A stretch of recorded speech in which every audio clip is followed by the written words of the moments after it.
This is Do It for a Living, your source for inside information on the future of automotive performance. When my job as a business owner is provide the best customer experience and make sure every car that leaves this business is A1. What's holding you back from starting or growing your business into what it can be? Well, if you're listening to this, it's not a lack of information. What you're about to hear is all you need to get motivated and start making waves. Do It for a Living podcast details the journey of today's true players in their own words. Find out how they broke out so you can too. The time is now. The time is always now. Hey everybody, I'm Todd Ersley with Do It for a Living and My Shop Assist. I'm usually on the background editing the podcast, but I'm going to start doing some interviews as well. As you probably can tell, it takes a lot of time and preparation to schedule and record these interviews, so we're trying to widen our net to continue to provide you with awesome content. But don't worry, both Kevin and Reed will continue to do podcasts here in the future. So for this specific episode, we're going to start experimenting with a little bit different type of shop. I'm going to focus more on what it takes to open up a shop and discuss the struggles in doing so. So you may remember episode 65 that Kevin did with Lee Schweitzer, the Mustang shop in California. It's kind of the same thing here because even with that podcast, he hadn't even opened his shop yet, but now he has. And so for today, I'm going to be talking with James Siebert of F&S Motorsports.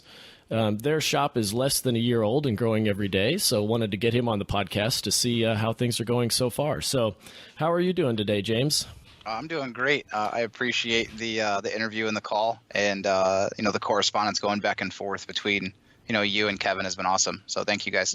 Yeah. You're very welcome. Yeah, you had reached out to us a while back, expressing some interest in doing kind of a starter podcast. And so Kevin and I had discussed that. We want to try to move forward with it. So appreciate you reaching out. So yeah. Let's get right into it. We're going to kind of talk first about how you got started in the business. So, take us back when you were a kid and bring us up to the point where you got involved with F&S Motorsports. Yeah. So, while back, I'm 30 now, so 15 years ago, I got my first car, and it was an all-wheel drive Eagle Talon. My dad purchased it because it was a cheap car. Little did he know, and little did I know, the performance aspect behind that car. Back in the day, I think he was kind of upset after he realized how fast the car actually was, and what we could do to it. But I got bit by the bug pretty quickly and started to mod the car. And then 2005 I got my first Evo. So started playing around with the Evo platform a little bit. And the other aspect of the business, Scott, so it's Frazho and Siebert Motorsports. Scott and I met at the shootout in 2008 and kind of hit it off from there. We had known each other from forums and from groups. And we were doing a lot of side work out of our houses. Up until, this year. And basically what had happened is we started getting so much side work and we were messaging back and forth talking about it. And I pretty much told him, look, if we don't do this, if we don't actually give this a chance, we're going to kick ourselves in the ass. And at the same point in time, our neighbors were getting kind of upset with us that we had so many cars in our driveway on a constant basis. So I think it was a move that we should have made a long time ago. But we finally needed that little last push to make it happen. Gotcha. So what time frame was it, when you got started with when you got your Talon? Because obviously it seems like a lot of the people get started with the DSM side. So what year was that, and what year was the car? The year was 2000. And it was a 1991. So it was a flip up headlight 1GA. Gotcha. So is that an automatic or was it a manual? Back in the day, we used to just play with manuals. We used to take the automatic transmissions and basically swap the cars over and throw away the auto transmissions. Lo and behold, now we probably would have been going a lot faster. Everybody goes the auto. Yeah. But yeah, it's at 15 years old, I rode in a car. It was almost like it's hard to explain. It was a built boosted Civic. And it literally scared the crap out of me. It was one of those cars that was like an 11-second street car. And, wow. Back then, like 11-second streetcars were obnoxiously fast, and I had never ridden anything that fast. My grandfather, my dad had Corvettes and stuff, but but nothing like this. And so, did you go to college? I did, but it was significantly later after high school. So long story short, I was hanging out with a lot of kids that were getting into a lot of trouble, and I kind of went down that path a little bit. And I actually dropped out of high school and enlisted in the military. So I went away to the Army for a few years, did my enlistment, did the whole thing there, came out of the military and went into like construction management, if you will. It's like a helmets to hard hats program. It's a conversion program from military to civilian. I was doing construction management in local oil refineries for like 5 or 6 years, and just got to the point where I was like, you know what, if I don't go back to school, I'm never going to actually be able to do the things that I want to do. I want to provide a different life than what I had growing up. Growing up, we weren't exactly the most wealthy people. So I realized it was either, work with my head or work with my back. Yeah, gotcha. Yeah, good point. Yeah. And so with that, the military helped. Did they help pay for college? Oh yeah. Yeah. My GI Bill was a huge piece of me actually going back to school. Without that, I don't think it would have been possible. Awesome. And what did you study when you went back? I started my first year in mechanical engineering, but I was going to school and working, 40, 50 hours a week. So I actually ended up switching to finance after my first year of school. So I finished my bachelor's degree out in finance and accounting here at a local private university. And what year was that? I graduated in 2015. Okay, so very recently. Yeah. And then did you do any car stuff during the time? So is this, while you were going to college, were you also working and then also working on the side with cars? Really, I only had time to really work on my own car. And I was working on my own car, working full time, going to school full time. And then, it just got to the point where I had started to kind of taper off working on, customers' cars.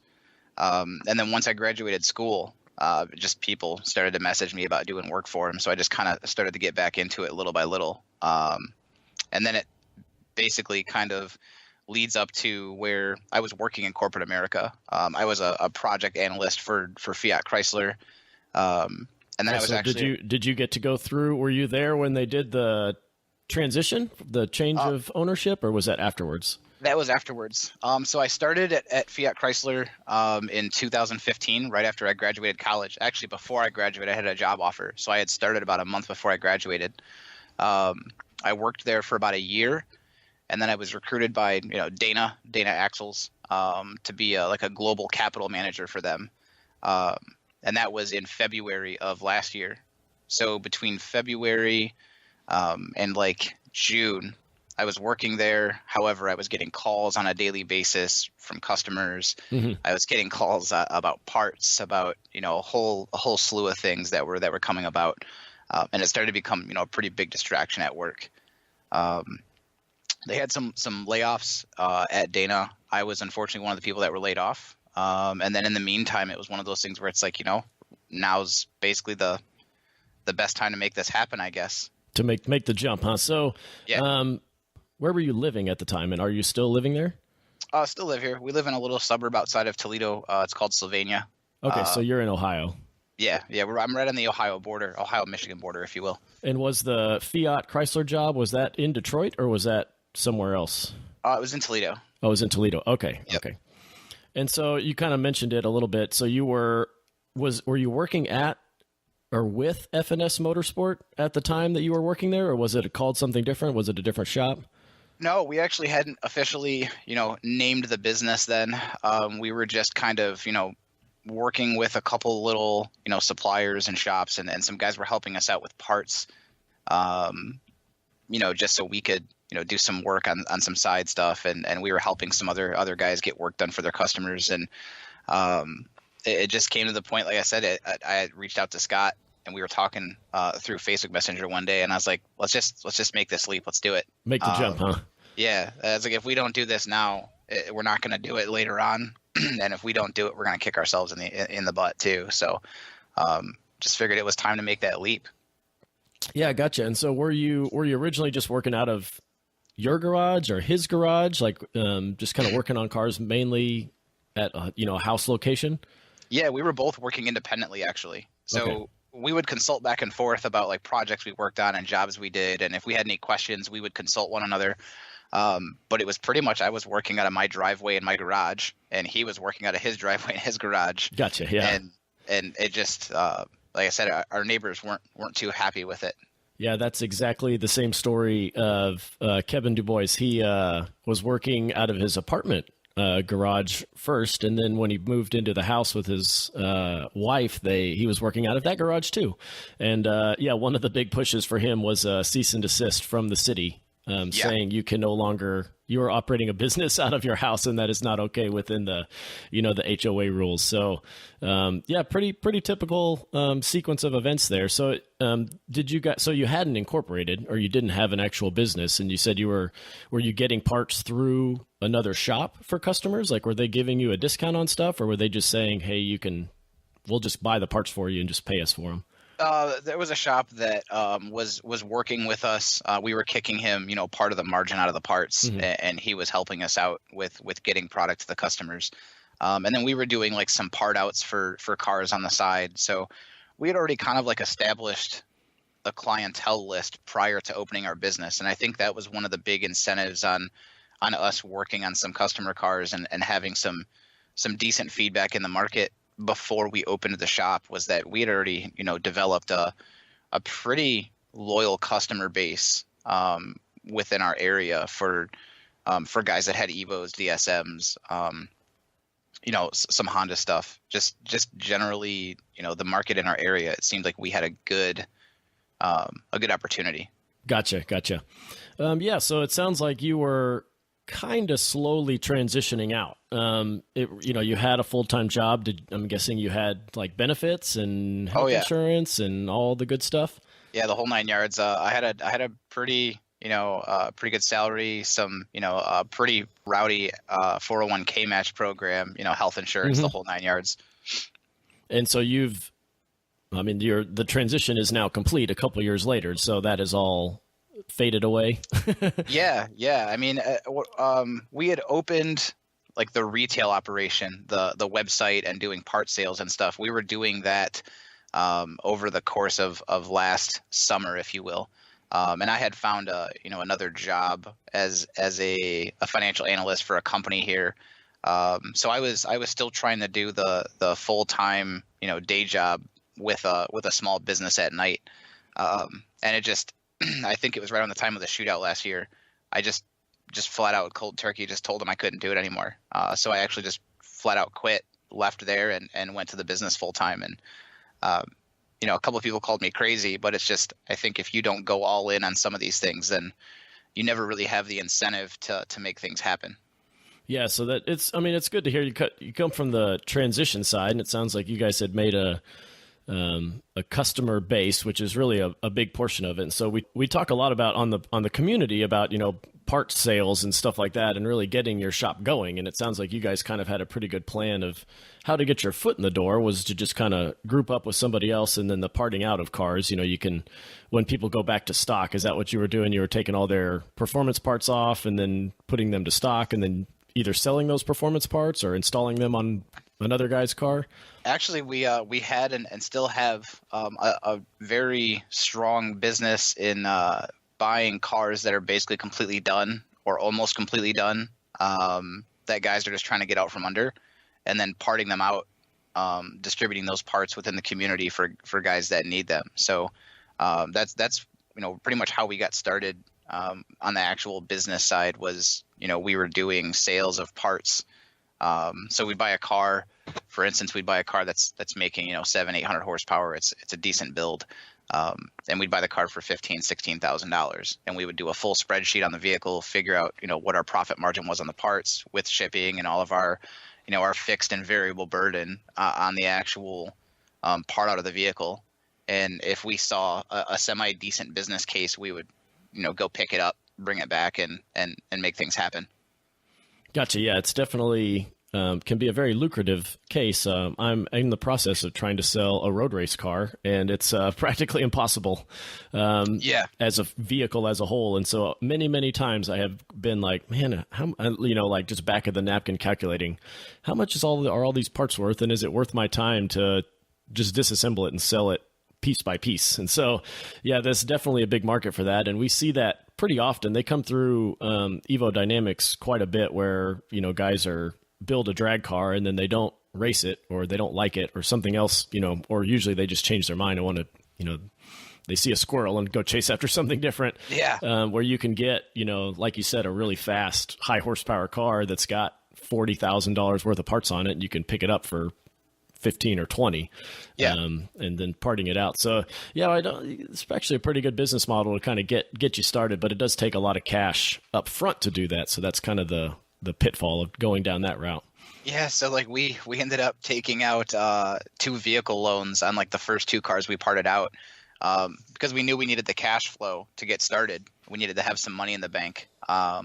So that's basically how we ended up doing it. We took a vehicle loan out and ended up actually like parting the car out, paying the bank back, and then pocketing the remaining funds that we had left on the profit margin side. Gotcha. And then just feeding that back into the next build or the next purchase. Yep, that was exactly how it worked out. And we've noticed kind of the business has kind of tapered off a little bit. So we're looking at different platforms and everything. But I think what ends up happening is a lot of guys, build these cars, and they don't realize the kind of maintenance that goes into one of them, right? Like, I mean, you're not just going to take a car. And I tell this to customers all the time that, call me and ask me, I want 1,000 horsepower build, but I want it to be streetable and daily drivable and reliable. And I'm like, look, like, what you're asking for, if you were to put that into like V8 terms, if you're making 250 horsepower per cylinder, you're in, a category of vehicles that, they go through rod and main bearings. They pull the pan off the car every, 5-10 passes. I mean, you're talking like almost like a pro mod. The market's kind of become numb, if you will, to the amount of work and time and effort that goes into a pretty significant build. I mean, I think it's made it look too easy. A lot of shops have, posted, the customers' cars that have gone really well, and that's great. But at the end of the day, sometimes there's little issues you run into, and you go back and forth with a customer, and you have to, get the car on the dyno 3-4 times, and you're changing little things here and there because maybe there's something that pops up. I mean, it's sometimes they make it look too easy, if you will. Yeah, well, when you show the last dyno run, they don't show the 3 days of tuning it took to get to that point, and the amount of work that goes into it. I mean, just the labor hours in a full build like that. I mean, we have our own shop, DSM, and a shop Evo, and the Evo, when I calculated the amount of hours that I have into that thing, it's absurd. If I were to do it for a customer, I mean, you're talking $20,000-$30,000 just in labor. Yeah, just in labor. Yeah, it's a very good case in that is something Kevin and I have been talking about a lot of what it takes to build. The GTR race for the 6s is the big one right now. That one's, people have been looking for that for months now. And, most of the GTR guys have been interviewed on the podcast, and they do talk about the struggles, but we're getting a real world, just in time experience with it right now. Not quite sure when this podcast is going to go live, but the ETS team is shooting for it right now, and I think they're on update like 15 on Facebook. And so they've blown a head gasket, they've blown a transmission, they've blown a rear diff, and they're really close. They've ran like a 701 at 208 or something like that, and they're knocking on the door closer than anybody is that's trying right now. I mean, all the teams are going for it, but they're actually at the track as we speak. And he's getting a lot of positive feedback of people being like, wow, good job on you for showcasing this. And they're trying to show people that, no, you can't have a 2,000 horsepower GTR and it stay together. Right. And I mean, think it can stay together, but it's on bought time. And I think that's a lot of what guys don't understand. Bearings are a replaceable item in a motor. Things are going to happen in a motor, in a build, in a race car, that are going to constantly want to set you back. And ETS has done a really good job. I think they're actually at the track today. They just updated a little bit ago. So, I hope that they get that record. I mean, that last, 200s to get them into the 699s. That's still a big feat. I don't think guys realize when you're at that level, the hundreds are huge accomplishments and huge hurdles. Yeah, what it takes in a GTR that's got still the GTR drivetrain in it. So if they tube chassis that thing and made it rear-wheel drive, they'd have it probably in no time. But they're trying to at least stay a little bit more true to the to what it is to be a GTR. So I give them a lot of effort. But yeah, it's setting customer expectations is really the big goal there. Is if you don't set it up front, then you're going to run into issues later down the road. Oh yeah, absolutely. So getting back on topic off of race car stuff.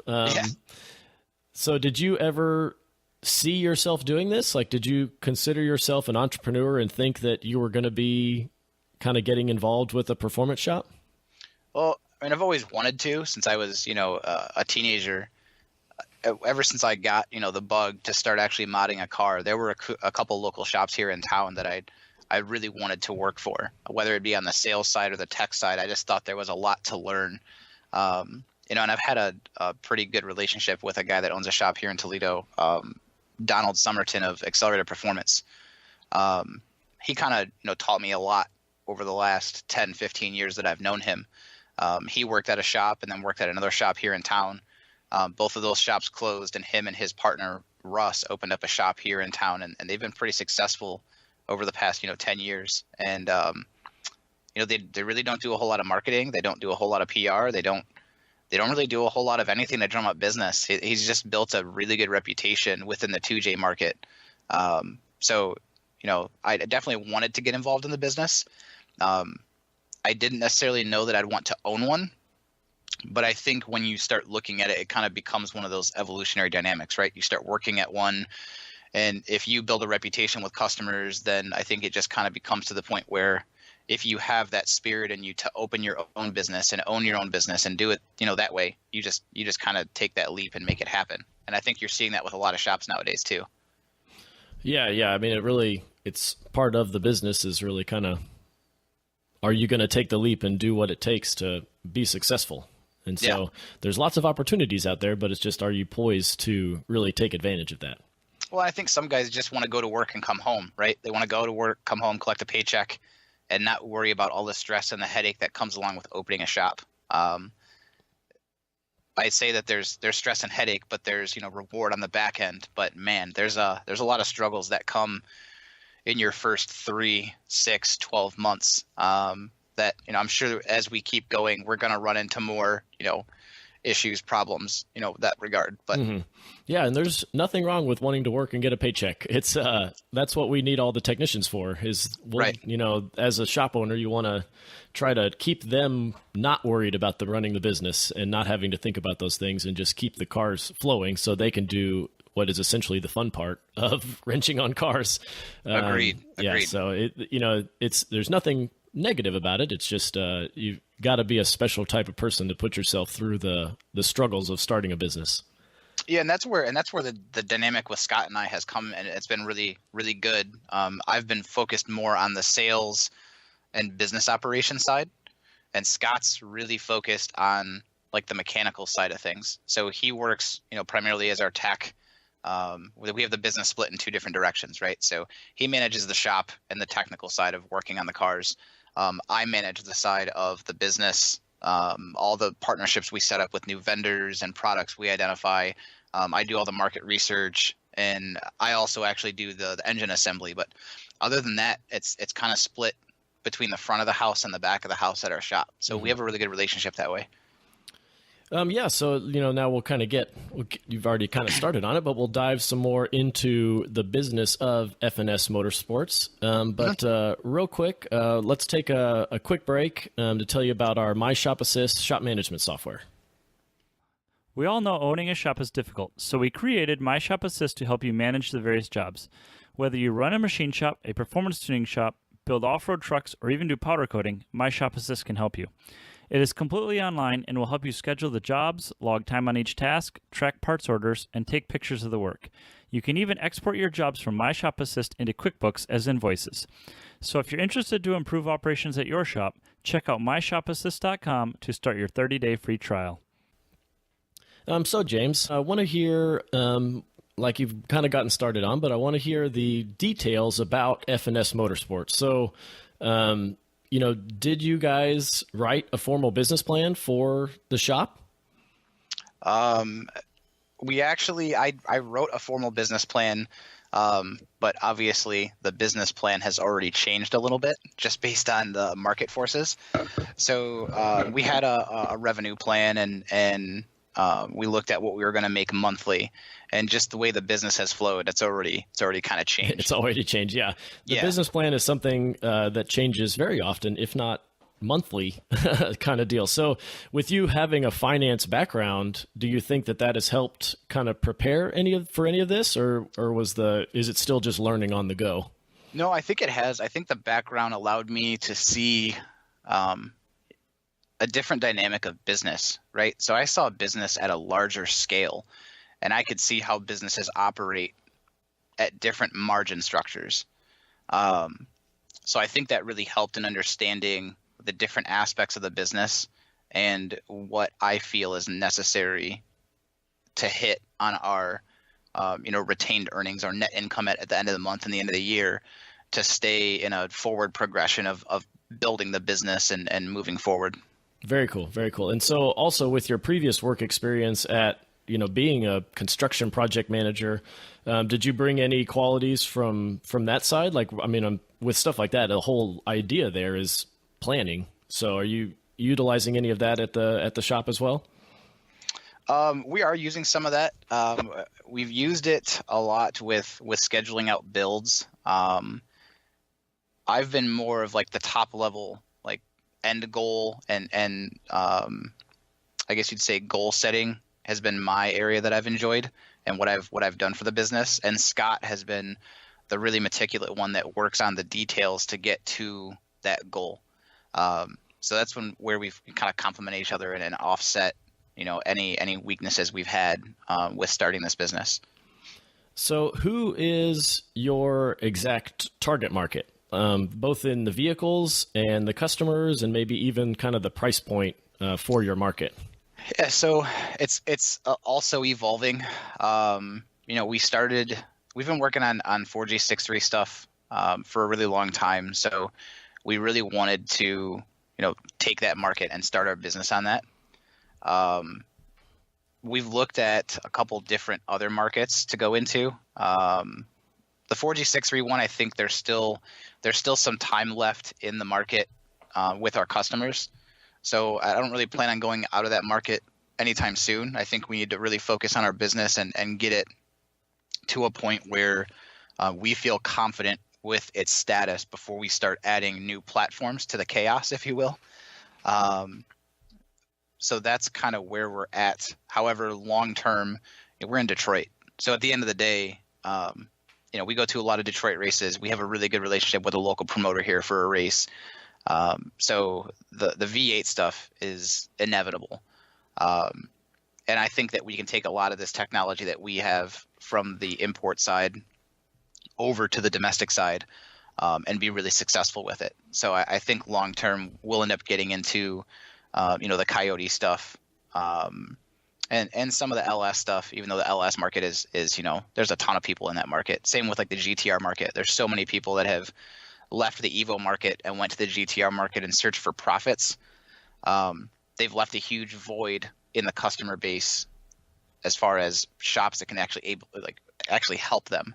And that's been our biggest focus is not just taking a customer in and focusing on making $1. I mean, at the end of the day, it's a business, so you have to focus on making money. But it's been more so building a relationship with that customer and actually looking to build like a long-term relationship. There's some shops that a customer will come in and they'll have a bill when they leave the shop of $10,000, and they'll leave the shop really pissed off and bitter, and it's never a positive experience that way. Especially when their initial quoted build was, $3,000, $4,000, $5,000. So what we've done, that was kind of the motivation to start the shop, was we saw customers doing that exact thing, and there was nobody in the area that could help them, and they would take it back to the shop. And the analogy that I always use is it's kind of like punching yourself in the crotch and then expecting to do it again and for it not to hurt. Not to hurt as bad. Yeah. Or like, at all. I'm going to do it again. It's not going to hurt at all. Well, you're still doing it. So you're still going back to the same person that didn't really look out for you as a customer. They looked out for them as a business owner. And I think there has to be some sort of, in between there. If a customer comes back to me 20 times and I make $1,000 on him 20 times, or he comes to me once and I make 10,000 on him once, at the end of the day, to me, it may not be,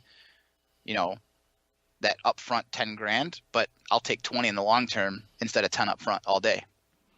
Yeah, that makes sense. And you actually made a pretty good point. Shops evolve and change and go after different markets, and, seeing a void in a market can really be a good opportunity to open up a shop. And so, over the years, we've seen lots of people bite off more than they can chew.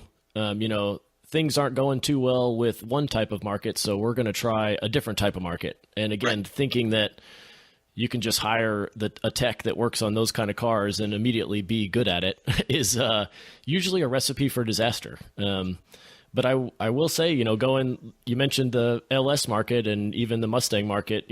Reed is a prime example of that. He's, got started in Hondas and now is doing, focusing a lot of his efforts on the Corvettes, and so there's no negative thing of switching markets. And often it can be a really good idea, but, taking the time to look and see why you want to switch markets. If you're just trying to avoid one problem and starting another, it may not be a good idea, but if you're set in stone with one and you want, go into something different, that's a whole different kind of ball game there. So very cool, man. It's good to hear, thinking about the market size, and is there a void in the market, or can those customers sustain another shop that's providing services? And I think you also have to take into account, how do we bring in another market without alienating our customers?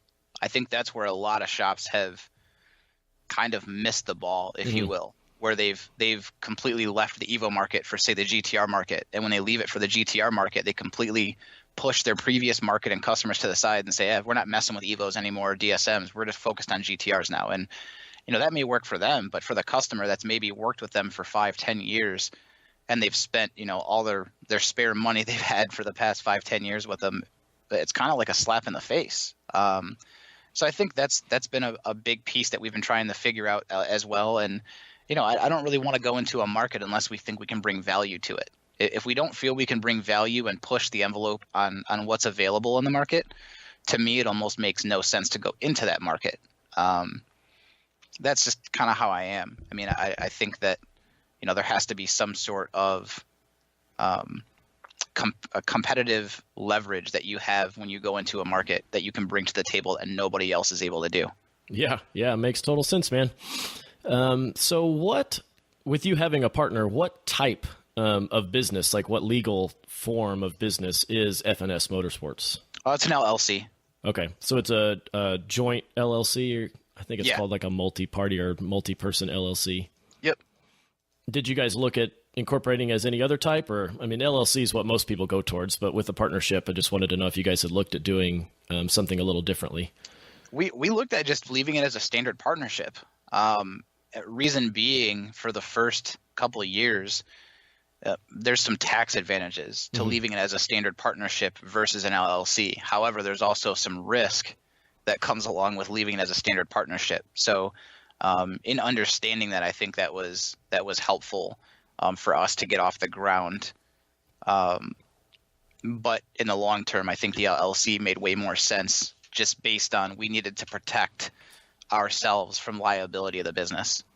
Yes, very much so. And that's exactly what it does. We're in, if I'm not mistaken, I may have to go back and look, but if I remember correctly, if you're in a partnership, that business is actually, each person has their own, they have their own insurance from the business. So it's, whereas an LLC, you're provided protection. And the main part of that is if something happens at the business and a customer sues you, they can't take your personal property. So your personal liability is completely there on a partnership. I mean, so if you look at the partnership side, you can take the revenue from the partnership though and combine that with your personal earnings and expenses, and it kind of becomes like a mishmash of revenue and expense.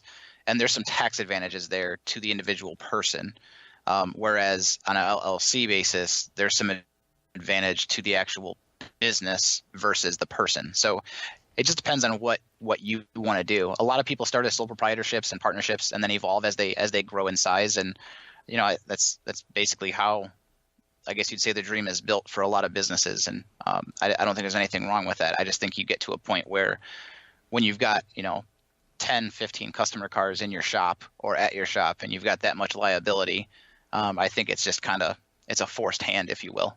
Yeah, an LLC is definitely the way to go. That's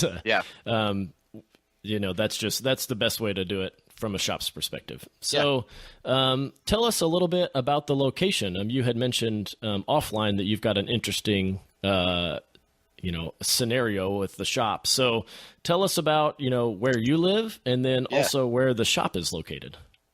So the shop location kind of came about by doing some market research when we were doing the business plan up front. We looked at Ann Arbor and we looked at Detroit. Ann Arbor is like right in the middle between Scott and I. Scott lives in Clawson, which is right around Troy, Michigan, which is about a half hour east of Detroit. I live on the border of Ohio and Michigan. I'm about 40 minutes from Ann Arbor, about an hour from Detroit. I'm actually about an hour and a half from our shop. So a very long way from the shop. Yeah. I mean, there were some advantages. We work a lot with Liberty Gears, and actually Liberty Gears is one exit away from where our shop is.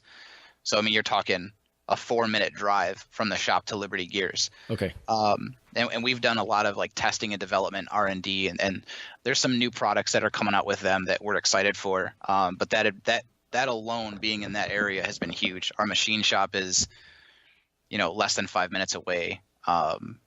We've got a lot of people in the area that are on the motorsports side, maybe in different markets, but they bring some competitive advantage to our market because we can work with these guys and develop new innovative parts for our market. Yeah, very cool. Yeah, so that's pretty wild. And I think the last interview we had done with Marty Staggs of TurboSmart, he kind of mentioned the same thing, that when he started with that company, he was traveling like an hour and a half each way, I think. And that's, to me, that's astonishing. My commute is about 40 minutes into the shop, and I think that's crazy. So what do you... Yeah, I mean, there's days that it sucks, but at the end of the day, when you're leaving the shop at 11, 12 o'clock at night and you still have an hour and a half drive. to drive home, yeah. That's brutal. But like I said, I just think the market, there was a void there. There's no shop that had a specialization in these cars in the Detroit area. One of the shops that obviously, just based on the market, we end up competing against is all the way in Kalamazoo. And then you've got Buschur, down in Wakeman, Ohio. So really there's like almost like a 5-6 hour drive void of any shop in the middle. And so, I mean, a big, like, I guess I wouldn't maybe even call it an obvious question. Detroit is not exactly known as having the best market. Yeah. Just overall economy. Have you guys, what kind of struggles have you kind of seen with that? Or are there still people modifying Evos and DSMs in the market? Yeah, Detroit's in a weird place right now. I guess you'd say we kind of relate our business back to the city a lot, just because they're kind of on like the turnaround right now. There's a lot of investment happening in Detroit. There's a lot of private equity stuff happening. There's a lot of tech stuff happening. And then it's kind of happening also outside of Detroit. So north of Detroit in Auburn Hills, there's a lot of guys, a lot of businesses, a decent amount of money. You look in, Troy, Clawson area, that's a good market. Ann Arbor is a really amazing market. The problem is real estate there is so expensive. The barriers to entry were so high we couldn't afford it. Interesting. Okay. Yeah. Whereas north of Detroit, it's a really good market. There's a lot of different customers there. There's a wide array of customers. but we're in a place where, they were really lenient on our lease, and they worked with us, and I was able to negotiate a few extra incentives on our behalf that helped us get set up for our first few months. So I'm guessing they're probably very pro-business there because Yes. they're trying to get everybody there. Yeah.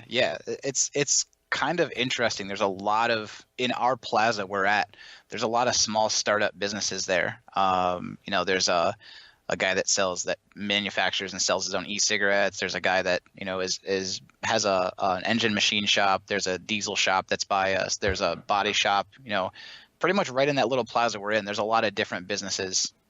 So it's kind of interesting to talk with each of the owners and discuss how their business is doing and, where with what they're seeing in the market as well. Yeah. And so here's kind of a pseudo topic question. With our recent different president and where he's going to be taking things probably, you probably didn't plan on it because you kind of got started a couple years ago. But I mean, are you guys kind of hopeful that the Detroit market may really, if they can bring if Trump can bring any sort of manufacturing back, Detroit's a pretty good spot to bring it. It's at least got lots of buildings, and it's known for that. So, are you guys kind of hoping or working on, anticipating that expansion in your customer base? There's already some growth in the market. I mean, if you look at just the real estate market in Detroit, it's kind of gone crazy. I mean, a house that you could have bought 4 or 5 years ago for $60,000 is now worth $120,000.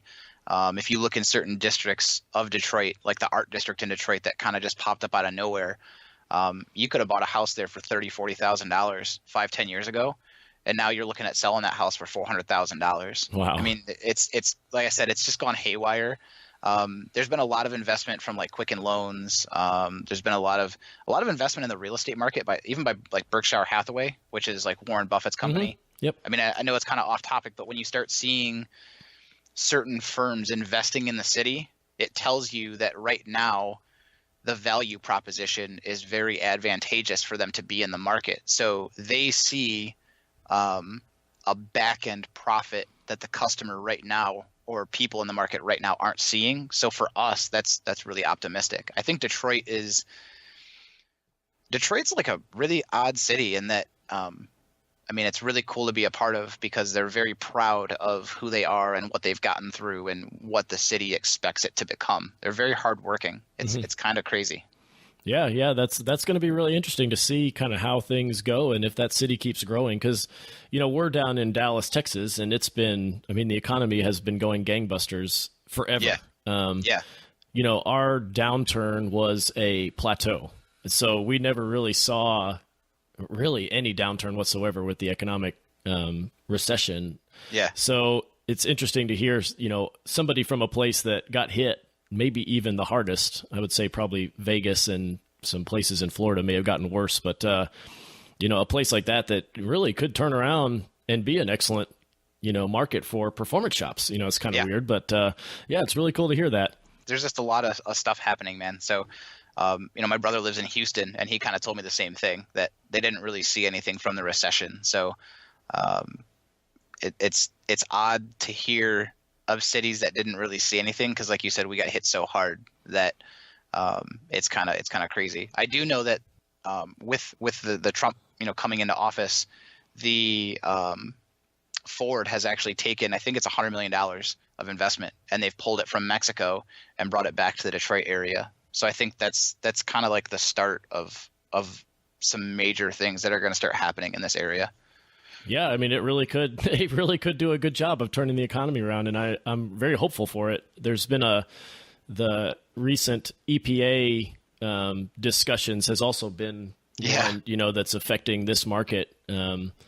We've been pushing people to not do illegal things, but the EPA has been cracking down kind of oddly on different types of businesses now, and so it's going to be interesting to see what happens with this market. Given the new administration and their views on both, government regulation and then, global environment protection stuff. So it may change a lot here in the next couple of years.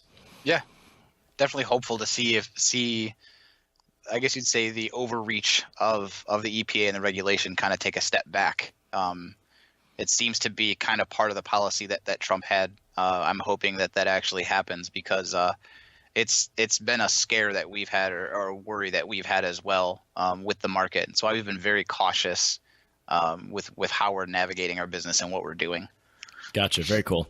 So in business, do you ever really doubt yourself? And, what do you do to kind of overcome that fear or that doubt? Man, if I didn't say daily or weekly, I'd be lying.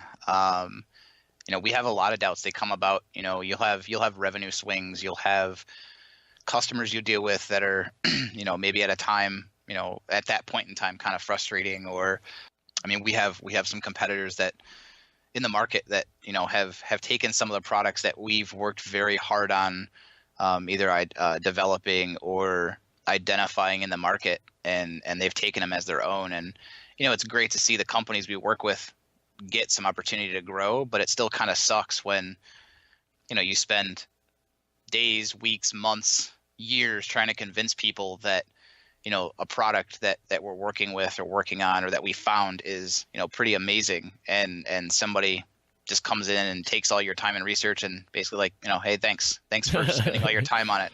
Yeah, that can be a really tough one. Product development is very, very, very risky. Is probably the best word for it. And consulted with several people who design products for the aftermarket side. And, there's a lot more to it than just, the fun part is, figuring it out and making the product. But the not fun part is marketing it and then being the best at manufacturing it. And so it sucks really bad if somebody steals your idea and offers it for cheaper. But one way to kind of hedge yourself from that happening is to continue to improve your, manufacturing capabilities and try to offer it for a cheaper price. But the pitfall of that is that you've got to recoup all of your R&D investment. And so a lot of the time you can't. It's easier said than done. And so, making products is a huge risk. And it's going to be interesting to see. Even at SEMA this year, they arrested some people for knocking off Chinese knockoffs of American products. So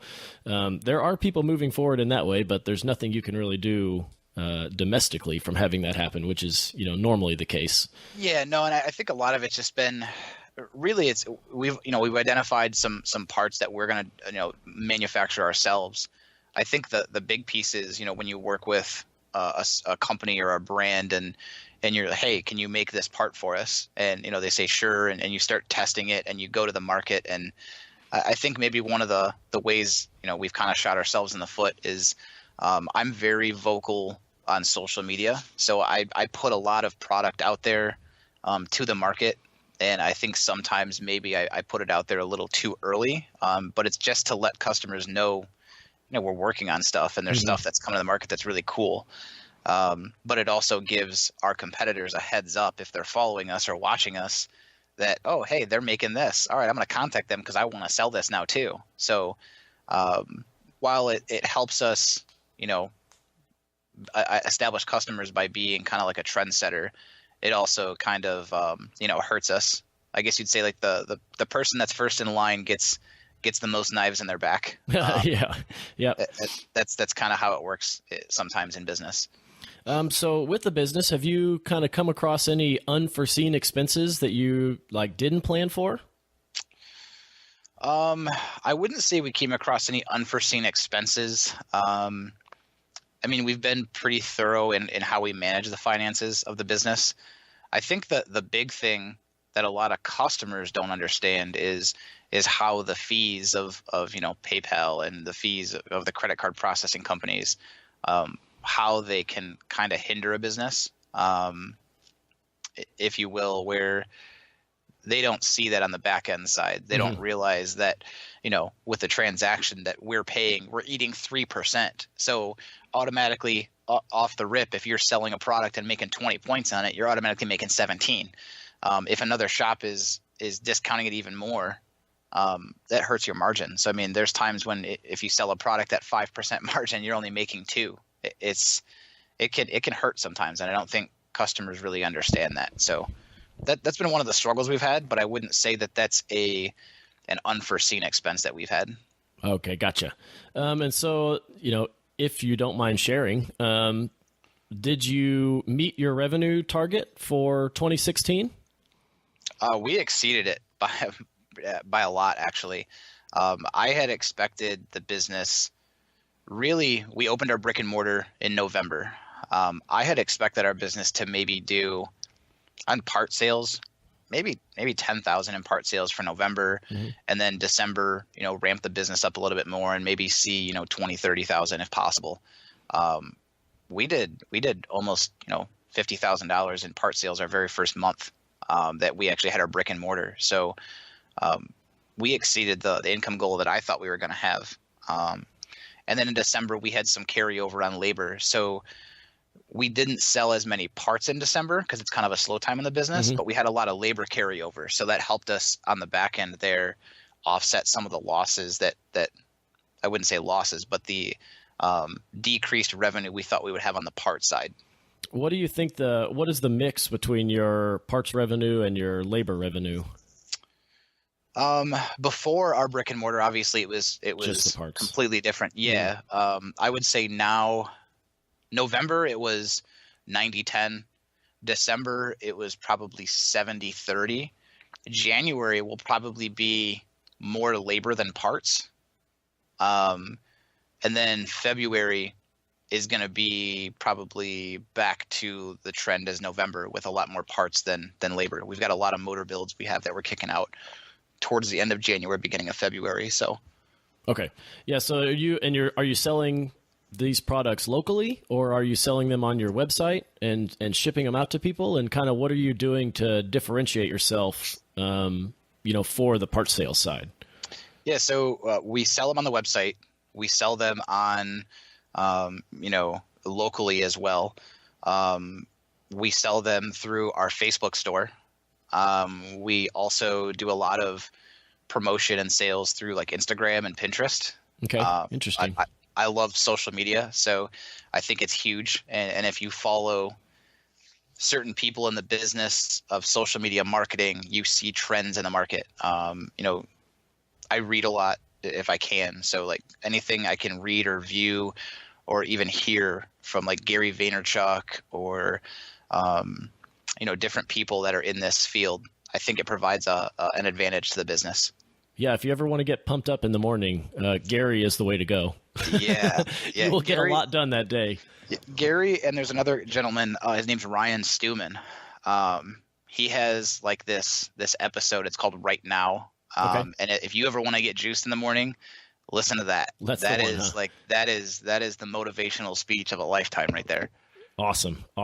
Yeah, and so we see a lot of shops, the part sales can come a little easier, but the margins are so slim and always changing, and you're having to deal with the competition. So it's interesting to hear kind of how you're, it shifts every month between the labor and the revenue. And so we like to advise people to really push towards that, the labor revenue versus the parts revenue, because right. You can get your margins can be pretty good on the labor side. You cover your overhead expenses and you pay the guy, and you can have 30, 40 points on the labor revenue. So, but then that's kind of the hard part. It's a lot harder to build a car than it is to sell parts online. Yeah. So I think that's where I've started to look and follow some of the models that some of the other shops have done. I talk with, Emery at STM a little bit. I talk with Tim Meager, Jay Meager's little brother, every now and then. And then trying to get something set up where, I find like a business mentor that I can model my business after. Just to bounce ideas off of and stuff like that. I think it's really important to find a mentor in this market or in any market. If you own a business, find somebody successful and surround yourself with them and people like them. I think by proxy, you end up being successful yourself if you're around the right people. How often are you communicating with your mentor? Is it like a monthly meeting, or are you meeting up just every once in a while? Are you shooting emails back and forth? What do you guys got going on?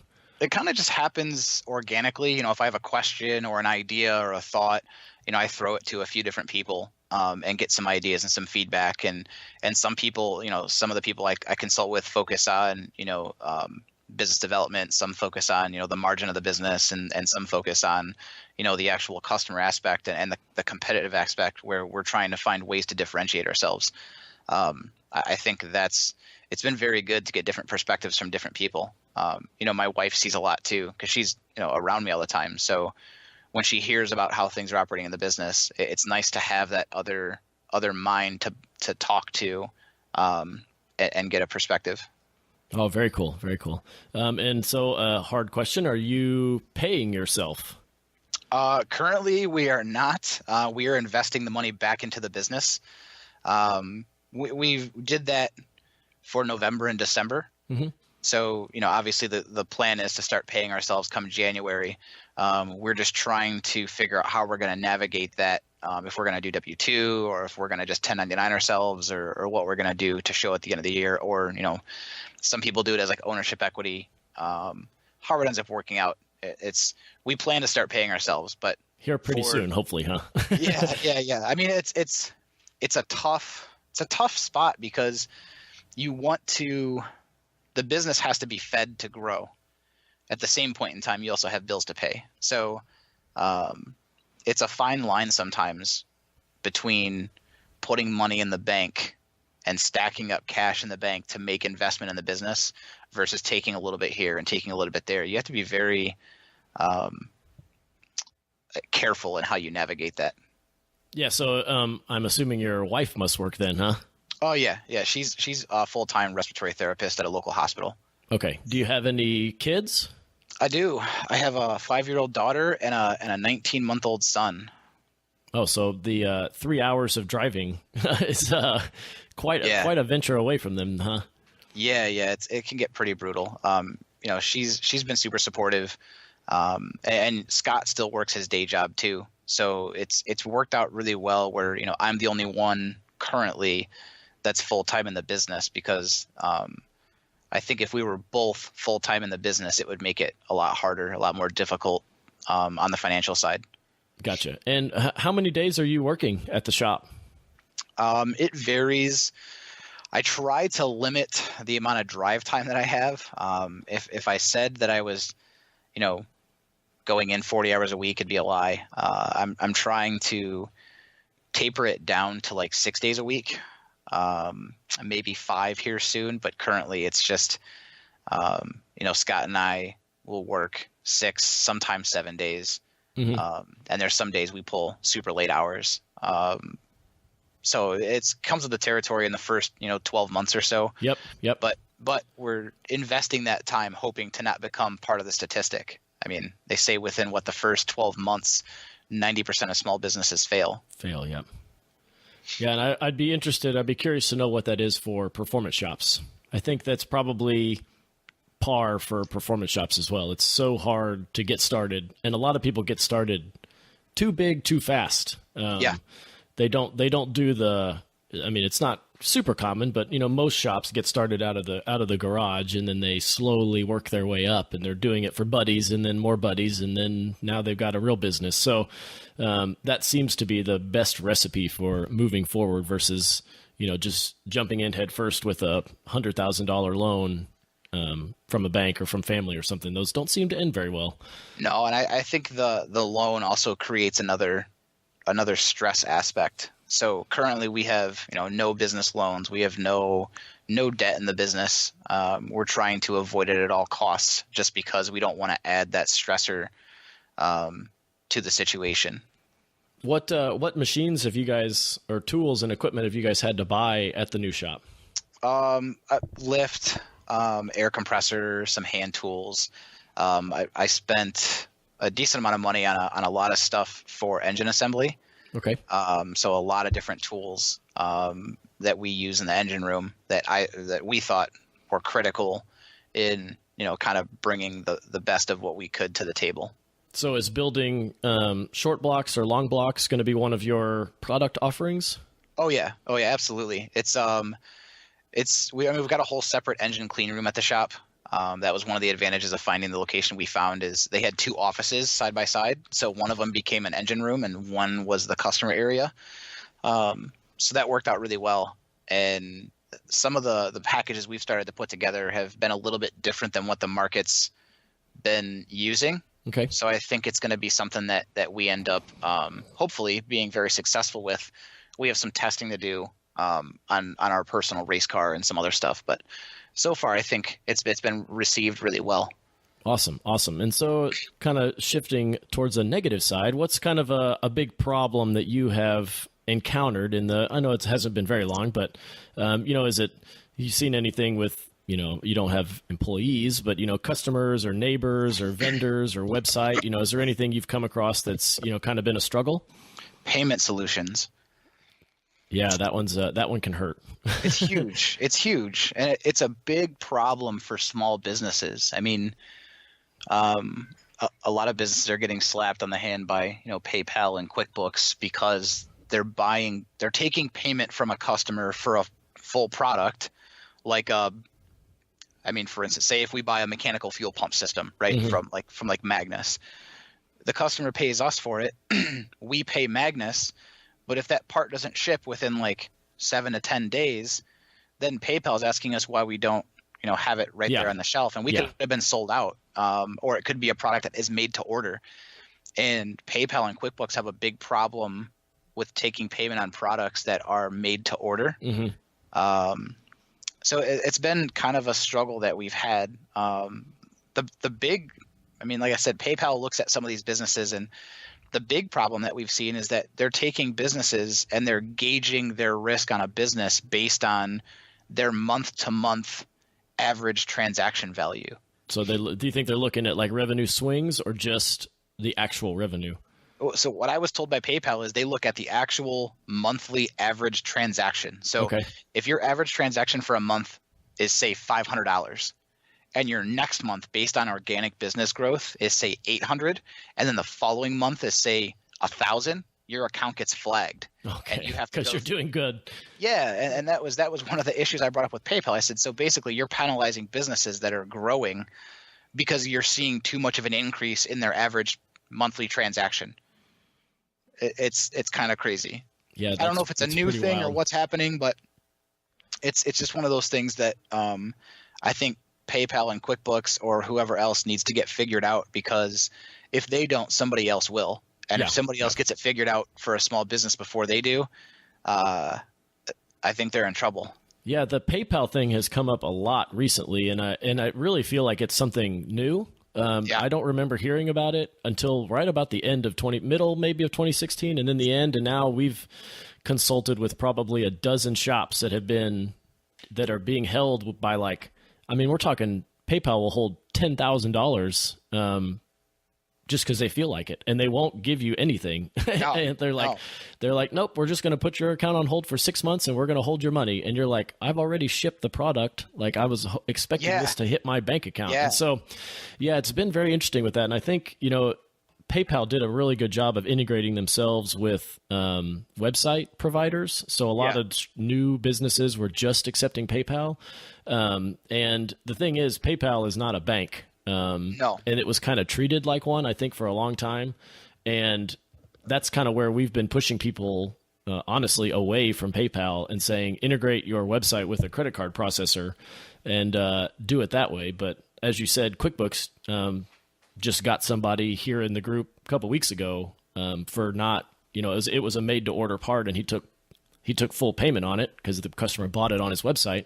Yep. And then they flagged his account, and they actually canceled it, his service, but then they ended up turning it back on. I think he was able to beg and plead with them. I haven't heard the details, but was able to get it turned back on. And that's something that, is definitely interesting. And we don't have a really good answer to how to alleviate that other than having product on the shelf, which is extremely expensive. And I think inventory comes, organically. I think that you just try to be strategic in the inventory you carry, right? You want to try to carry inventory that's going to move fast. You don't want to carry inventory that's going to sit on the shelf and sit there forever. So it's very difficult. I think I remember back in the day, guys used to have to make $5,000, $10,000 buy-ins to, different distributors to get product on their shelf so they could actually sell their products. And that was a huge barrier to entry for a lot of guys. So, I think that and I can't believe somebody hasn't done it yet, but I think there's got to be a better way for payment solutions than just having, PayPal. I think PayPal's done a really good job in monopolizing the market, if you will. Yep. But I think somebody is going to come and take the rug under them, because I think there's more room in the market for another payment solution person. And I think as soon as somebody takes a payment solution business and markets it straight towards small businesses, it's a win. Yeah, I know. What's the one? There's is it Venmo? I think is another one that's out, and I've never had any personal experience with that, but I've got friends that use that to shift money around. Yeah, Venmo's getting popular. I think the hard part about Venmo is it's only like a personal use type of a service. Okay. So it's for like person to person transactions. Like, hey, we went out and got a meal together, and you bought the bill, but I still owe you half. Here, I'm going to send you, $20. I don't know how it's going to work for a business standpoint. Gotcha. Yeah. So probably a totally different market there that they're going after. Yeah. So for the business side, what's been really good for promoting your business? What do you think, kind of what are you doing? And then what works the best that you've seen so far? It's kind of a mix. I think word of mouth is huge. So, we work very, very hard to make sure our customers have a very positive customer experience, whether it's through our ordering system or whether it's through, labor at the shop, or, trying to save them maybe a few dollars here and there, and still provide them, a quality product. I think that's been one of the most effective. The other is, honestly, and we haven't been real effective with it yet, just because we've had some issues over the past year, a race car or sponsoring a car or something of that regard. We have our own race car, and we've developed a lot of products that we've tested or wanted to test on the car, but last year was not a good year for us. So does it run right now? It's going to, with the motors on the stand. We're waiting on some parts from Liberty, and then the car will go back together, and then we're going to go out and go testing. But last year, we had 2 catastrophic engine failures, and within like 6 months, and we were outsourcing all of our engine builds. So, we caught some stuff and learned some stuff from the failures and what happened. And that was like a real big, I think, driving force behind just doing it in-house, because we wanted to be able to have that control and say, hey, if we build it, there's no doubt that anything, was skipped or missed, or there's no question, if you will. Mm-hmm. We can be, the controlling factor in a motor that leaves our shop, and we can bring that into our own hands. And if we end up having a failure, we can learn from it based on our own trial and error, instead of just trying to play the guessing game and try to reverse engineer a failure, if you will. Mm-hmm, mm-hmm. So besides kind of the online marketing, are you guys doing any like car shows? You say you're building up your car and got to get it running again. Are you guys doing any like local races or sponsoring anything like that? We're going to start having some cookouts at our shop. Just some stuff here and there. We are going to be sponsoring a couple different race events and some car shows and some customer cars that we think are going to be really competitive in the market. I think we're trying to help those customers out in getting their cars together for this coming race season. And I think the other piece is going to be, I think social media marketing has gotten huge. I don't think a lot of businesses really use it effectively.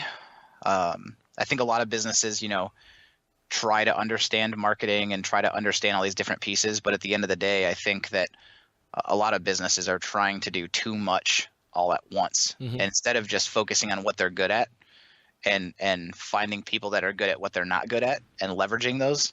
I think a lot of people are trying to do it, by themselves, and it becomes, you end up kind of providing like a half-ass product or a half-ass marketing strategy to your market. And I don't think it really ends up going as effective as some people like it to.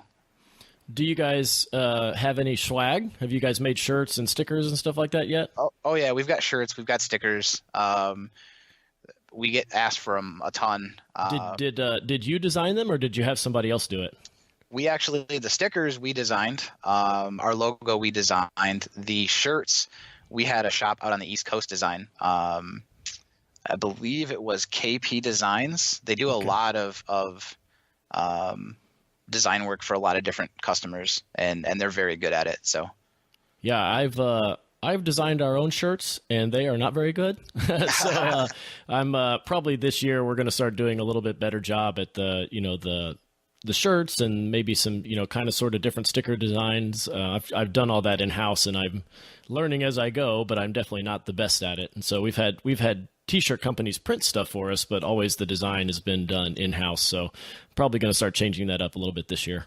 yeah, I think that there's a couple shops that are very good at design work, and I think we ended up paying like $150 for our design. Oh wow, okay. So it was minimal, and the turnaround time was like 24 hours. So yeah, that's a lot cheaper than my time to do it myself, where it takes me a full day to try to figure it out.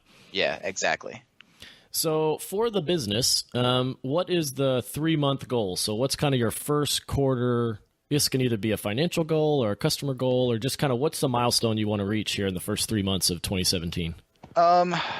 Really, I want to see how the spring market goes, like how the spring season goes. I know it's tax time, so we're probably going to sell a lot of parts. We're going to start getting some customers in the door just based on, it's going to start getting warm out and guys want to finish their cars up. As far as a business goal, I would like to see the business keep growing. I mean, we've had basically since August when we started offering parts on a pretty, normal basis, got our website up and running. We've seen almost 100% growth month over month. I would like to see that trend continue. You're going to see a plateau here and there, but from everybody that I've talked with in the business, they basically said like starting February, it starts to pick up very drastically. So December, January are kind of slow months, and then February on, it starts to pick up a lot. So I just want to kind of see how the market goes and go from there. Obviously, our full year goal for the first year is to still be here, able to update, people or you guys within 12 months to say, hey, we've made it the first year, and now we've got to make it, through year 2 and year 3. Are you looking to hire, kind of expand the business? Because right now, is it just you and your partner?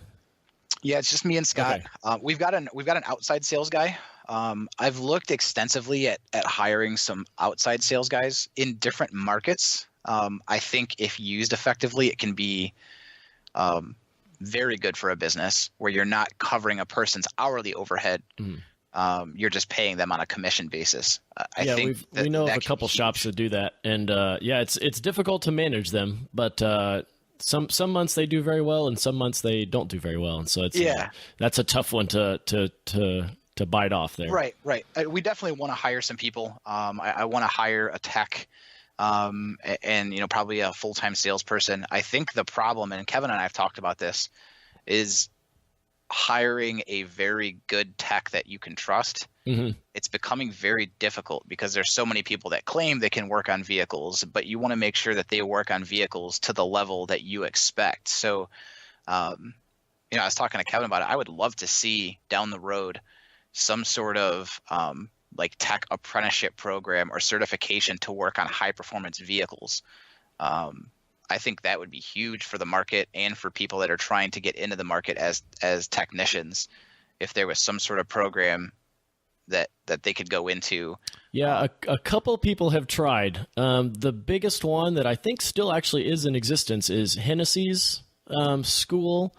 It is kind of a performance school. I need to do more research into it, but they're down in Houston, and they do have it's a several month program, and we've met some people that have taken the class or gone to their school is really what it is, and then have now opened shops. And they're trying, but again, it's so hard to train for this market when you don't have instructions. You go to a repair shop or you go to auto tech school, and I mean, they teach you how to work on stuff. They teach you how to use the machines, and then you read the instructions on how to swap out the parts or, remove an engine or something like that. And I think there's, I mean, obviously there needs to be something that's kind of like an ASE certification, right? Mm-hmm. But it would just be on performance. And it would be nice to have that because, we could be weeding through half of the people that come to us and ask us, if we're looking to hire for a tech, and well, do you have this certification? No. Okay. You got to have this as a base level before we'll even talk to you about what you can do. Yeah, and another thing, when you bring in somebody, managing that person is a huge job. And so if you're already really busy doing your own stuff and then you bring in somebody, it takes a lot of time to train that person. And that often gets overlooked, that, you know, they're not going to be able to just walk in and do work as good as you do. It's going to take weeks or months. You know, you can do a 90-day trial period, but during that trial period, whoever hired them is going to have to, you know, train that tech. And so and I think that's tough. That's one of the things, like, you know, I quote, you know, different people in business, but like Gary Vaynerchuk talks about, you know, nobody's ever really going to care about your business as much as you do. Right. So no matter who you hire, no matter who works for you, they're never, you know, you might be able to get to like 90%. And if you find somebody that cares about your business 90% as much as you do, you found a diamond that nobody else is able to find. But, you know, it's very hard to find somebody that even cares 50 or 60%. Some just care about the paycheck every other week or every week and don't care about anything else. And I think that is what comes with the, you know, when you're questioned about, you know, can they do the work as good as you? That's just because you're taking the extra time to make sure it's not just pushed out the door. You're taking the time to make sure that it's, you know, adequate to the standards that you expect for your customer. Mm-hmm. So what is your BHAG? What's your big, hairy, audacious goal? Like a 5-year goal for the business? Where would you like to see things, you know, where would you like to see this business go in the future? I would love to carbon copy Real Street. Yeah. Like almost to a T. Yeah. I mean, I think that Jay and the guys have done some pretty tremendous things. You know, Emery at STM. I mean, there's some shops that have gone gangbusters, and I think a lot of that has to do with the fact that they understand their business and their market very well. They've found some parts that they can move at a very high volume, and they make good margins on them. And then they've got, you know, some relationships set up with different vendors that allow them to go direct and make more margin and move more volume. And you know, the other piece too is getting cars out in the market that are performing, right? At the end of the day, like, I don't really think our race car matters 100%. I think what carries more weight is when we have customer cars out in the market that are kicking ass and showing people what we're capable of. That's when you really start to see the influx of business coming through the door. Very cool. Very cool. So what is can you suggest an action item for anybody out there thinking of starting a business? Yeah. So one of the things that I'll tell people is identify what you're good at. So build some self-awareness. And then instead of looking at, you know, what am I bad at? Oh, I need to improve this. That doesn't matter. Go to where your strengths are and find people that can fill the voids in your weaknesses. So, you know, if you're good at sales and you're good at marketing, but you're not good at maybe customer service or maybe tech or tech support or maybe, you know, different aspects, you know, don't try to do those. Go try to find people that can do those for you. You know, as a performance shop, if you are not astute in building roll cages, why are you trying to build them in-house? You should be hiring somebody that builds tube chassis race cars for a living to consult with and say, hey, I want to set up something where I can bring these customers to you. You can do all of our cage work. You can do everything for us. We know when it leaves your shop, it's coming to us, and our customers' lives are in your hands. And we have the utmost confidence that the product you provide them is going to be 100%. You know, we don't try to do transmission stuff in-house. We send it out to Liberty or to Dan Buschur, you know, from Bushwhacker Transmissions. We don't try to do our machine work in-house. We have a machine shop that's 5 minutes down the road that specializes in performance engine machinery, like doing machine work on performance motors. Mm-hmm. We give them the clearances we want to hit, and they go to town. So there's no real reason for us to invest that kind of capital and equipment when at the end of the day, we can work with different businesses, build some strategic partnerships, and find the weaknesses in our business and bet on those other businesses to create a strength where that weakness is for us. Very cool, man. Yeah, that's an important part, that you don't always have to vertically integrate your business to be successful. And, you know, vertically integrating meaning just you do everything in-house. do what you're good at, and find people that are good at the things that you're not good at. Just exactly like you said. So yeah, I mean, we catch awesome. a lot of flack. We catch a lot of flack for not doing.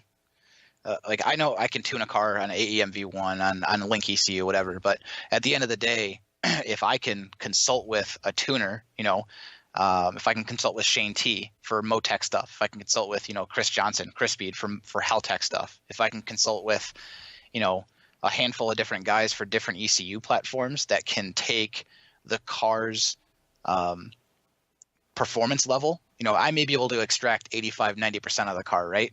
But there's some guys that have played with these cars and certain ECUs for so long, they can spend less time extracting more reliable power out of the car. So for me, it makes no sense when my job as a business owner is provide the best customer experience and make sure every car that leaves this business is A1.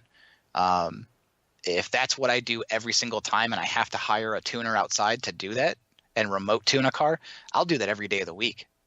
I would rather the customer leave out of here ecstatic than leave out of here with any questions or doubts or a bad experience at all. That's awesome, man. That's really good advice, and that's good to hear you're thinking about that because, customer satisfaction is numero uno in this industry for sure. Yeah. So let's move on to the quick answer questions here. I'm just gonna ask you a few and then just kind of say the first thing that comes to mind. So what's a game-changing product you've seen in the last year, or maybe even something that's coming out here pretty soon? The LPS Fab Alpha Lock clamps. They're a game-changing product for sure. They're pretty awesome. And so I have not heard of those. What is that? So it's a clamp that Justin Linder developed that is like a quick release, kind of like a V-band / Van Gen coupler.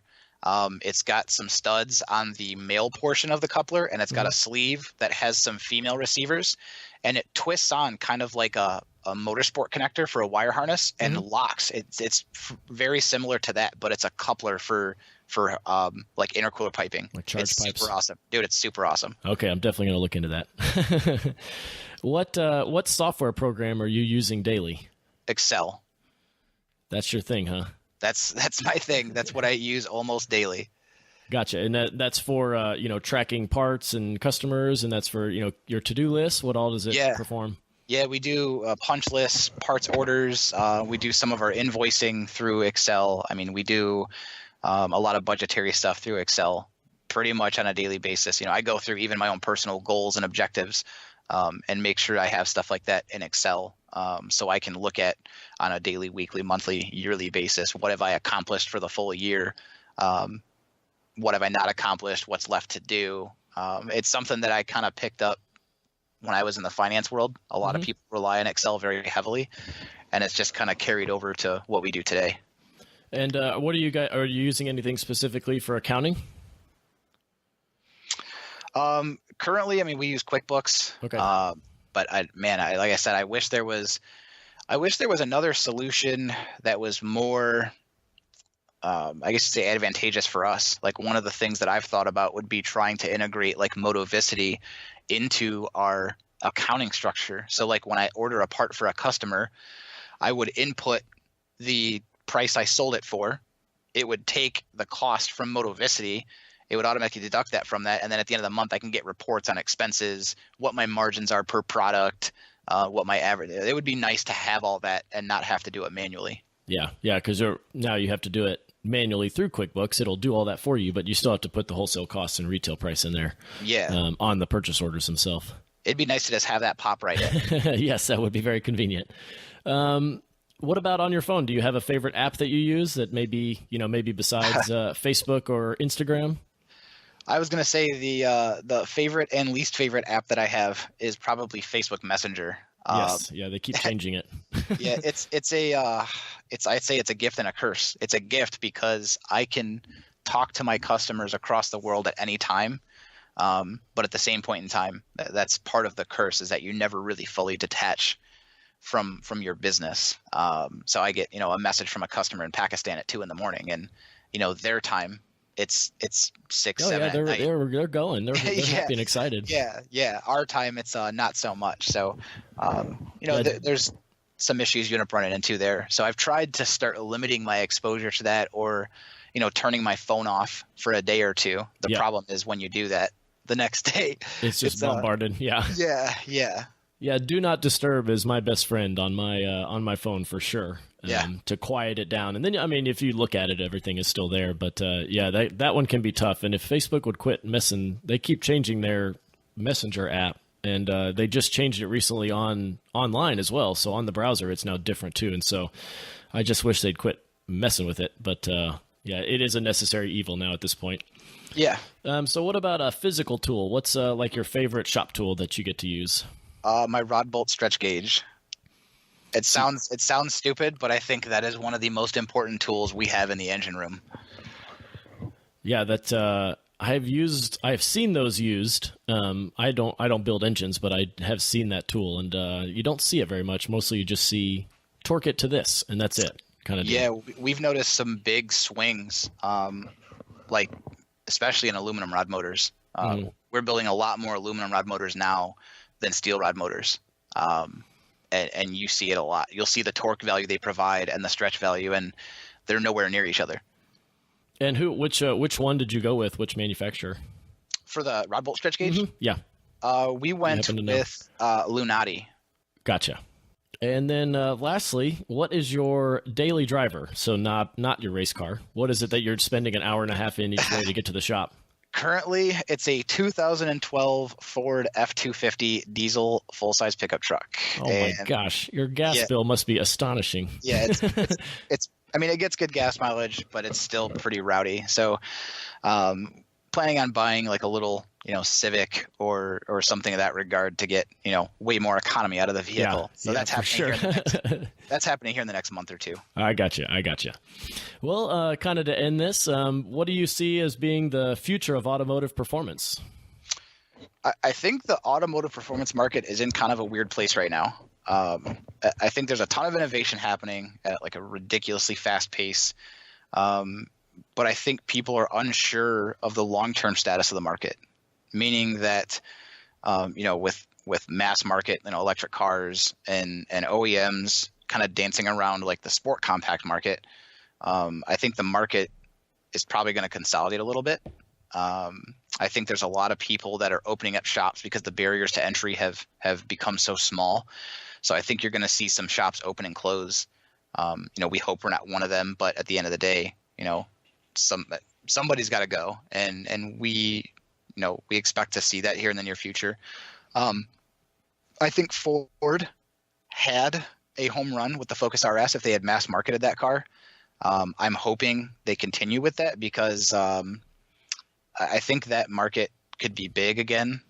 With Mitsu leaving and Subaru talking about leaving the market, I think there's a lot of potential. It requires the OEMs to produce a vehicle that really stirs that buzz again. Right now, it's primarily GM and Ford with domestic, and Chrysler really, with domestic V8 boosted, just obnoxious cars. So I'm hoping the sport compact market stays alive because it's what we've cut our teeth on. It's what I've been around since I was a kid. Mm-hmm. But I don't know right now what's going to happen. I think electric vehicles are going to get huge in the next 10 years. But I really don't know right now. Yeah, it's kind of all up in the air in limbo. So we'll see. Yeah. And lastly, so how do we connect with your company? Your website and your phone number and email address. How do our potential customers get in contact with you? Yeah, so you can connect with us on our website at www.f&smotorsports.com. That's F&S all spelled out. And then Instagram at F&S Motors. Our phone is 419-704-3283. Email is sales@fndsmotors.com. Well, very cool, man. I really appreciate you taking the time to talk with us, James, and we look forward to following up here sometime in 2017 to see how you're meeting with your goals that you set here. Yeah, I hope we are successful. I think that if we keep, we've had a lot of insight from a lot of different business owners, and they tell us that we're drawing attention from a lot of people in the market, and whether it's good or bad, we're drawing attention because we're doing some things that are effective. So I really hope that, over the next 12 months, we continue to see some growth in the business and we stay around for a while. I think we have a lot to offer the community, and I really want to continue what we're doing. Thanks for listening to Do It for a Living. You can find out more about this guest, this show, and even details about what we just talked about at our website, doitforaliving.net. Check out the Facebook page at facebook.com/doitforaliving and tell us who you want to hear from. And most importantly, subscribe to the podcast. Click subscribe. Do it now. Seriously. I'll wait while you grab your phone. Open up the podcast app, tap the subscribe button,